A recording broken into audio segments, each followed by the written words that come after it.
Hello dear students, નાણાકીય હિસાબી પદ્ધતિ 1માં હવે આપણે એક નોંધીનો દાખલો શરૂ કરી રહ્યા છીએ, જેમાં સ્વાધ્યાયનો 19મો દાખલો.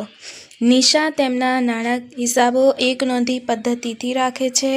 નીચેની વિગતો પરથી તે તારીખ 31/3/18ના રોજ પૂરા થતા વર્ષનું વેપાર ખાતું, નફા નુકસાન ખાતું તથા તે દિવસનું પાકું સરવૈયું તૈયાર કરો.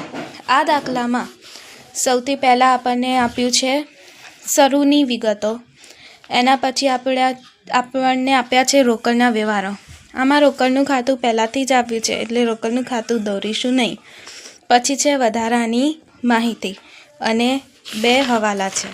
આ દાખલું ખૂબ ઇઝી છે, તો હવે સ્ટાર્ટ કરીએ. તો સૌથી પહેલાં આપણે દોરીશું શરૂનું સ્થિતિદર્શક પત્રક, લેણી હુંડી, દેવાદારો, દેવી હુંડી, લેણદારો, વેપાર ખાતું, નફા નુકસાન ખાતું અને પાક્કું સરવૈયું. આમાં અમુક એન્ટ્રીઓ ફિક્સ જ હોય છે, જે આપણે સ્ટાર્ટિંગમાં લખી શકીએ. જેમ કે લેણી હુંડી હંમેશા ઉધાર હોય છે, એટલે બાકી આગળ લાવ્યા અને બાકી આગળ લઈ ગયા. એવી રીતે દેવાદારોમાં બાકી આગળ લાવ્યા અને બાકી આગળ લઈ ગયા. દેવી હુંડી જમા હોય છે, એટલે દેવી હુંડીમાં જમા બાજુ બાકી આગળ લાવ્યા અને લઈ ગયા. એવી જ રીતે લેણદારોમાં પણ જમા બાજુ બાકી આગળ લાવ્યા, બાકી આગળ લઈ ગયા.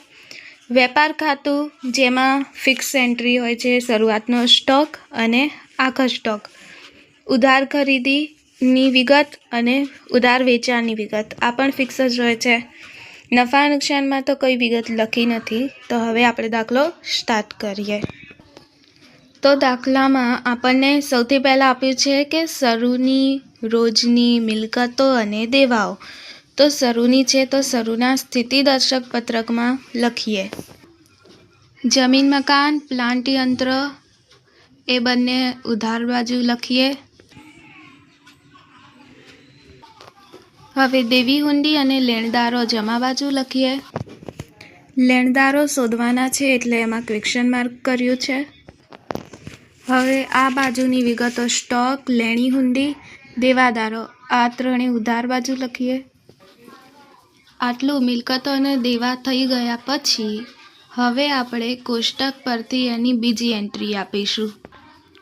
જેમ કે અહીં દેવી હુંડી છે 32,000, તો આપણે દેવી હુંડીના ખાતામાં 32,000 લખીશું. લેણદારો આપ્યા નથી, એટલે લેણદારોના ખાતામાં આપણે ક્વેશ્ચન માર્ક જ રાખીશું. હવે જમા બાજુ છે જમીન મકાન 80,000. જમીન મકાન છે એ અંદરની કોલમમાં લખ્યું છે, કારણ કે એમાં હવાલો છે. પછી બીજી વિગત છે પ્લાન્ટ યંત્રો 96,000, એમાં પણ હવાલો છે. પ્લાન્ટ યંત્રો પછી છે સ્ટોક, આ છે શરૂનું સ્થિતિદર્શક પત્રક, એટલે આ સ્ટોક શરૂનો છે, જે છે 40,000. સ્ટોકની અસર થશે અહીં 40,000. સ્ટોક પછી છે લેણી હુંડી 48,000, તો લેણી હુંડીના ખાતામાં આપણે અહીં લખીશું 48,000. હવે છે દેવાદારો 88,000, તો આપણે દેવાદારોના ખાતામાં લખીશું 88,000. તો હવે બધી વિગતોની બીજી એન્ટ્રી પણ કરી દીધી છે. તો હવે આપણે બીજા નંબર પર જઈએ. તો રોકડ વ્યવહારો છે, જેમાં સૌથી પહેલું છે રોકડ સિલક, જે શરૂની છે 1/4/17, 24,000. તો આને આપણે શરૂના સ્થિતિદર્શક પત્રકમાં લખીશું. રોકડ સિલક 24,000. આ રોકડના વ્યવહારોમાં ઉધાર બાજુ છે, એની બીજી એન્ટ્રી આપીશું, તો એ જમા બાજુ થશે. જેમ કે હવે બીજું છે દેવાદારો પાસેથી વસૂલાત 2,40,000, એટલે કે દેવાદારો પાસેથી પૈસા મળ્યા. રોકડ ખાતે ઉધાર બાજુ શું હોય? આવક. તો 2,40,000 મળ્યા, તો દેવાદારોના ખાતામાં જમા બાજુ લખીશું, કારણ કે આ ઉધાર છે. તો દેવાદારોના ખાતામાં જમા બાજુ 2,40,000 અને અહીં લખીશું રોકડ ખાતે. ત્રીજી એન્ટ્રી છે લેણી હુંડી 96,000, ઉધાર છે તો આપણે લખીશું જમા. તો લેણી હુંડીમાં જમા બાજુ 96,000 રોકડ ખાતે. છેલ્લી એન્ટ્રી છે બાકી આગળ લઈ ગયા, જે ક્યાંનું છે 31/3 એટલે કે આખરની બાકી છે 20,000. તો આને આપણે લખીશું પાક્કા સરવૈયામાં, જે છેલ્લું છે આખરનું એમાં. અહીં ઉધાર છે તો આપણે લખીશું જમા બાજુ. તો પાક્કા સરવૈયાની જમા બાજુ આખર શિલક 20,000. ઉધાર બાજુની એન્ટ્રી થઈ ગઈ. હવે આપણે જમા બાજુની જોઈએ. તો સૌથી પહેલાં છે બેંક ઓવરડ્રાફ્ટ 1,470 એટલે કે શરૂની બાકી, જે આપણે લખીશું શરૂના સ્થિતિ દર્શકમાં જમા બાજુ. પછીની વિગત છે દેવી હુંડી 48,000, જમા છે તો આપણે લખીશું ઉધાર. દેવી હુંડીના ખાતામાં ઉધાર 48,000 રોકડ ખાતે. પછીની વિગત છે લેણદારોને ચૂકવણી 1,20,000, આ પણ જમા છે તો આપણે ઉધાર લખીશું. લેણદારોના ખાતામાં ઉધાર 1,20,000 રોકડ ખાતે. પછીની એન્ટ્રી છે પગાર, મજૂરી, ઓફિસ ખર્ચ, વીમા પ્રીમિયમ. આ ચારેય એન્ટ્રી નફા નુકસાન ખાતાની ઉધાર બાજુ લખીશું. પગાર 24,000, મજૂરી છે એ વેપાર ખાતાની ઉધાર બાજુ, મજૂરી 16,000, ઓફિસ ખર્ચ અને વીમા પ્રીમિયમ 8,000 જે નફા નુકસાન ખાતાની ઉધાર બાજુ. આગળની એન્ટ્રી છે ઉપાડ 16,000, જે જમા બાજુ છે એ આપણે લખીશું પાક્કા સરવૈયામાં મૂડીના નીચે. આ પાક્કા સરવૈયામાં હજી આપણી પાસે મૂડી નથી, તો મૂડીની જગ્યા રાખીને પછી નીચે ઉપાડ લખીશું. આવી રીતે મૂડીની જગ્યા છોડીએ અને પછી ઉપાડ. અહીં આપણે નફો નહીં તો વ્યાજ એનું ટોટલ કરીને અહીંયા લખીશું, પછી બહારની કોલમમાં. ઉપાડ પછીની વિગત છે બાકી આગળ લઈ ગયા, જેને કહીશું આખર શિલક, જે પણ આખરની બાકી છે તો એ પણ પાક્કા સરવૈયામાં આવશે 1,36,000. આ જમા છે તો આપણે ઉધાર બાજુ લખીશું. આખર શિલક 1,36,000. બીજા નંબરના પણ વ્યવહારો થઈ ગયા. હવે આપણે જઈએ ત્રીજી વધારાની માહિતી, જેમાં સૌથી પહેલાં છે વેચાણ ઉધાર 3,20,000. તો ઉધાર વેચાણને આપણે પહેલાં વેપાર ખાતામાં લખી લઈએ. ઉધાર વેચાણ 3,20,000. આ ઉધાર વેચાણની બીજી એન્ટ્રી થશે દેવાદારોમાં. ઉધાર વેચાણ અહીં જમા બાજુ છે એટલે દેવાદારોમાં આની એન્ટ્રી ઉધાર બાજુ કરીશું. તો દેવાદારો ઉધાર વેચાણ 3,20,000. ઉધાર વેચાણ પછી છે ગ્રાહકોને આપેલો વટાવ, જે છે 8,000. આપેલો વટાવ એ નુકસાન હોય છે એટલે નફા નુકસાન ખાતાની ઉધાર બાજુ લખીશું. નફા નુકસાન ખાતાની ઉધાર બાજુ આપેલો વટાવ 8,000. આપેલો વટાવ પછી છે ખરીદી, ઉધાર ખરીદી, જે છે 2,40,000. વેપાર ખાતાની ઉધાર બાજુ 2,40,000. બીજી એન્ટ્રી લેણદારોમાં જમા બાજુ. લેણદારોના ખાતામાં જમા બાજુ ઉધાર ખરીદી 2,40,000. હવે ઉધાર ખરીદી પછી છે ખરીદ પરત, જે છે 8,000. તો વેપાર ખાતામાં ખરીદ પરત લખીશું 8,000. ખરીદ પરત અહીં ઉધાર બાજુ છે પણ માઇનસની નિશાની છે એટલે આપણે આને જમા સમજીશું, અને આને જમા સમજીશું તો જમાની એન્ટ્રી ક્યાં થશે? ઉધાર. લેણદારોમાં ઉધાર બાજુ ખરીદ પરત 8,000. ખરીદ પરતની પછી વેચાણ પરત, જે છે 16,000. તો વેપાર ખાતાની જમા બાજુ વેચાણ પરત 16,000. આ જમા બાજુ છે પણ માઇનસની નિશાની છે એટલે આ શું ગણાશે? ઉધાર. તો આની બીજી એન્ટ્રી ક્યાં થશે? ઉધાર છે તો જમા બાજુ થશે. તો દેવાદારોના ખાતામાં જમા બાજુ વેચાણ પરત 16,000. વેચાણ પરત પછીની એન્ટ્રી છે વેપારી પાસેથી મળેલ વટાવ 8,000. વટાવ મળ્યો એટલે કે લાભ થયો. તો નફા નુકસાનની જમા બાજુ. નફા નુકસાનની જમા બાજુ મળેલો વટાવ 8,000. પછીની એન્ટ્રી છે વર્ષ દરમિયાન લેણી હુંડી મળી 80,000. લેણી હુંડી મળી તો લેણી હુંડીના ખાતામાં ઉધાર બાજુ લખીશું દેવાદારો ખાતે. તો લેણી હુંડીની ઉધાર બાજુ દેવાદારો ખાતે 80,000 લેણી હુંડી મળી.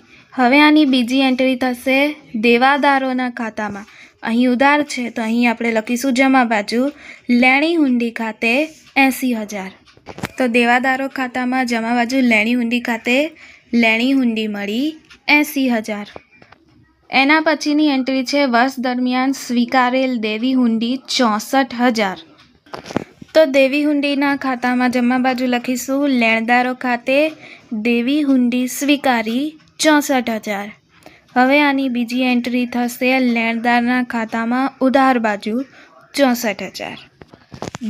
લેણદારોના ખાતામાં ઉધાર બાજુ દેવી હુંડી ખાતે 64,000 દેવી હુંડી સ્વીકારી. દેવી હુંડી પછીની વિગત છે સ્ટોક 31/3/18 એટલે કે આખરનો સ્ટોક છે 40,000. તો વેપાર ખાતાની જમા બાજુ આખર સ્ટોક 40,000. આની બીજી એન્ટ્રી થશે ઉધાર. એ થશે પાકા સરવૈયાની ઉધાર બાજુ. પાકા સરવૈયાની ઉધાર બાજુ આખો સ્ટોક 40,000. પછીની એન્ટ્રી છે લેણદારો 31/3/18 એટલે આ પણ આખરના છે 80,000. તો લેણદારના ખાતામાં બાકી આગળ લઈ ગયા 80,000 જે આખરના છે. તો લેણદારની બીજી એન્ટ્રી પણ કરીએ 80,000. પાકા સરવૈયામાં જમા બાજુ લેણદારો 80,000. પછીનો હવાલો છે કે જમીન મકાન પર 10% અને પ્લાન્ટ યંત્ર પર 5% ઘસારાની જોગવાઈ કરો. તો સૌથી પહેલાં જમીન મકાન કરીએ. જમીન મકાન છે 80,000. 80,000 ગુણ્યા 10% એટલે કે 8,000. 8,000 હવે માઇનસ બરાબર 72,000. જમીન મકાનનો ઘસારો છે 8,000 જેની બીજી એન્ટ્રી નફા નુકસાનની ઉધાર બાજુ. નફા નુકસાનની ઉધાર બાજુ જમીન મકાનનો ઘસારો 8,000. પ્લાન્ટ યંત્ર પર ઘસારો 5%. 96,000 જેના 5% 4800 માઇનસ બરાબર 91,200 જેની બીજી એન્ટ્રી નફા નુકસાનની ઉધાર બાજુ પ્લાન્ટ યંત્રનો ઘસારો 4800. હવે આપણો છેલ્લો હવાલો રહ્યો છે શરૂઆતની મૂડી પર 10% વ્યાજ ચૂકવવાનું બાકી છે. તો અહીં આપણને મૂડી શોધવાની બાકી છે. મૂડી શોધીશું પછી એના પર વ્યાજ ગણીશું. તો હવે આપણી બધી એન્ટ્રીઓ થઈ ગઈ છે. તો હવે આપણે ટોટલ કરવું સ્ટાર્ટ કરીએ. સૌથી પહેલાં શરૂનું સ્થિતિદર્શક પત્રક કરીએ પણ લેણદારો નથી એટલે આપણે દેવી હુંડીથી સ્ટાર્ટ કરીએ. દેવી હુંડીની ઉધાર બાજુનો સરવાળો 1,28,000. આ 1,28,000ને જમા બાજુ લઈ જશે. હવે આમાંથી 96,000 માઇનસ કરીએ. તો લેણી હુંડીની બાકી આગળ લઈ ગયા છે 32,000 જેની એન્ટ્રી આપણે પાકા સરવૈયામાં કરીશું. પાકા સરવૈયામાં લેણી હુંડી 32,000. હવે દેવાદારોની ઉધાર બાજુનું ટોટલ કરીએ. અહીં આપેલો વટાવની એન્ટ્રી લખવાની રહી ગઈ છે તો પહેલાં એ લખી લઈએ. નફા નુકસાનની ઉધાર બાજુ આપેલો વટાવ 8,000 જેની બીજી એન્ટ્રી દેવાદારોની જમા બાજુ આપેલો વટાવ 8,000. એવી જ રીતે મળેલો વટાવ છે 8,000 એની પણ એન્ટ્રી લેણદારોના ખાતામાં ઉધાર બાજુ. લેણદારોના ખાતામાં મળેલ વટાવ 8,000. હવે ટોટલ કરીએ તો દેવાદારોની બાકી આગળ લઈ ગયા છે 64,000 જેને આપણે પાકા સરવૈયામાં લઈ જઈએ. દેવાદારો 64,000. દેવાદારો પછી હવે દેવી હુંડીનું ટોટલ કરીએ. દેવી હુંડીમાં બાકી આગળ લઈ ગયા, જમા બાજુ છે લાવ્યા, એટલે જમા બાજુનું ટોટલ કરીને ઉધાર લઈ જઈશું. દેવી હુંડીની જમા બાજુનું ટોટલ છે 96,000. દેવી હુંડીમાં 48,000 છે, બાકી આગળ લઈ ગયા. આને પણ લખીએ પાકા સરવૈયામાં. પાકા સરવૈયામાં ઉધાર બાજુ દેવી હુંડી 48,000. હવે આપણે લેણદારોનું ટોટલ કરીએ. આમાં બાકી આગળ લાવ્યા શોધવાનું છે, એટલે ઉધારનું ટોટલ કરીએ, પછી જમા બાજુ લઈ જઈએ. ઉધાર બાજુનું ટોટલ છે 2,80,000. હવે જમા બાજુ લઈ જઈએ તો 40,000 છે, બાકી આગળ લાવ્યા. હવે આને લખીએ શરૂના સ્થિતિદર્શક પત્રકમાં, અને એ લખવાથી આપણી શરૂની મૂડી મળી જશે. તો શરૂની સ્થિતિદર્શક પત્રકમાં લેણદારો મળ્યા 40,000. હવે જમા બાજુનું ટોટલ કરીએ અને અહીંથી શરૂની મૂડી શોધીએ. જમા બાજુનો સરવાળો છે 3,76,000. હવે આને ઉધાર લઈ જઈએ. જમાનો નહીં, ઉધારનો છે, ઉધારને જમા લઈ જઈએ. તો શરૂની મૂડી મળી 3 લાખ, જેને હવે લઈ જઈએ પાકા સરવૈયામાં. પાકા સરવૈયામાં મૂડી 3 લાખ, જેના પર ગણવાનું છે 10% વ્યાજ. તો મૂડીનું વ્યાજ આવે છે 30,000. આની બીજી એન્ટ્રી થશે નફા નુકસાનની ઉધાર બાજુ. નફા નુકસાન ખાતાની ઉધાર બાજુ મૂડી પર વ્યાજ 30,000. બધા ખાના બંધ થઈ ગયા હોવાથી હવે વેપાર ખાતું બંધ કરીએ. ઉધાર વેચાણ અને રોકડ ખરીદી છે.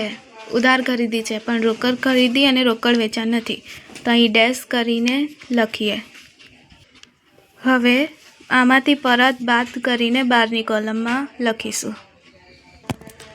હવે આપણે જમા બાજુનું ટોટલ કરીને ઉધાર બાજુ લઈ જઈએ. જમા બાજુનું ટોટલ છે 3,44,000, જે હવે ઉધાર બાજુ લઈને આને માઇનસ કરીએ. તો વેપાર ખાતાની ઉધાર બાજુ 56,000 વધે છે, જે છે કાચો નફો. આની બીજી એન્ટ્રી થશે જમા બાજુ નફા નુકસાન ખાતામાં 56,000. નફા નુકસાન ખાતાની જમા બાજુ કાચો નફો 56,000. ઉધાર બાજુની એન્ટ્રી વધારે છે, એટલે ઉધારનું ટોટલ કરીને જમા બાજુ લઈ જઈએ. ઉધાર બાજુનો સરવાળો છે 90,800, જે હવે જમા બાજુ લઈ જઈએ. તો જમા બાજુ 26,800 વધ્યા, જે છે ચોખ્ખી ખોટ. ખોટને ઉપાડની સાથે લખીશું. તો પાકા સરવૈયાની જમા બાજુ ઉપાડની નીચે ચોખ્ખી ખોટ 26,800. હવે મૂડીના આ બંને ખાનાની ટોટલ કરીએ અને ઉપાડનું ટોટલ કરીને પછી માઇનસ કરીને બહારની કોલમમાં લખીએ.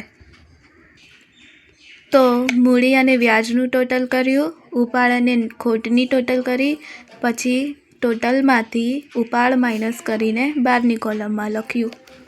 હવે ઉધાર બાજુનું ટોટલ કરીએ, પછી જમા બાજુનું ટોટલ કરીએ. તો બંને બાજુનો સરવાળો આવી ગયો છે 4,35,200.